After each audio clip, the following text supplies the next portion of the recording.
Concrete barriers out, metal bollards in. The Metropolitan Manila Development Authority, or MMDA, is intensifying efforts to reduce vehicular accidents along the EDSA busway. To give us more details, we have Gerard de la Peña reporting live from Mandaluyong. Gerard, what's the latest? Charles, the MMDA has started replacing concrete barriers with metal bollards here along EDSA.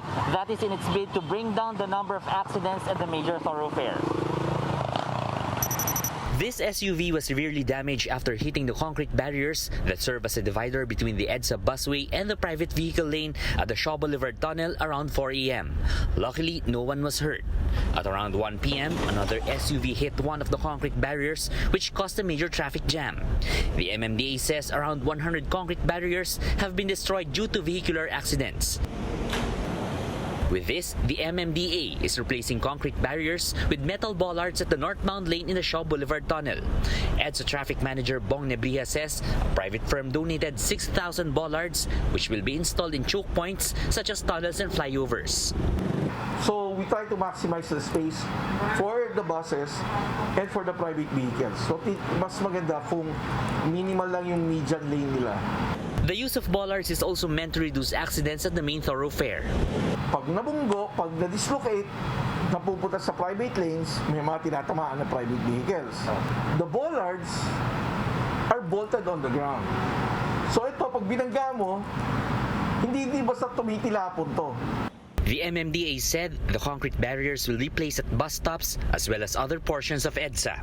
Bollards have also been used to separate the bike lane along East Avenue in Quezon City. This is part of what the Transportation Department refers to as the hospital loop, which aims to keep biking healthcare workers safe when going to and from hospitals. But the DPWH notes, this is not yet the final look of bike lanes yet.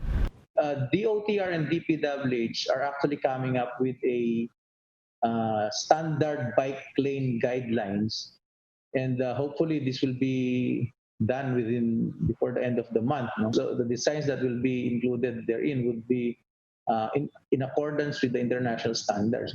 Meanwhile, more than 1,300 traditional jeepneys in Metro Manila have been given the green light to operate again. The LTFRB says, starting Wednesday, the additional jeepney units may traverse 23 more routes across NCR. Operators are required to obtain QR codes from the LTFRB. Charles, only around 13,000 out of the total number of 74,000 traditional jeepneys will be allowed to ply the roads starting on Wednesday. Despite this, Transport Group Piston wants the government to allow all jeepney drivers to resume operation soon. Charles. Thanks, Gerard. That was Gerard de la Peña reporting live from Mandaluyong.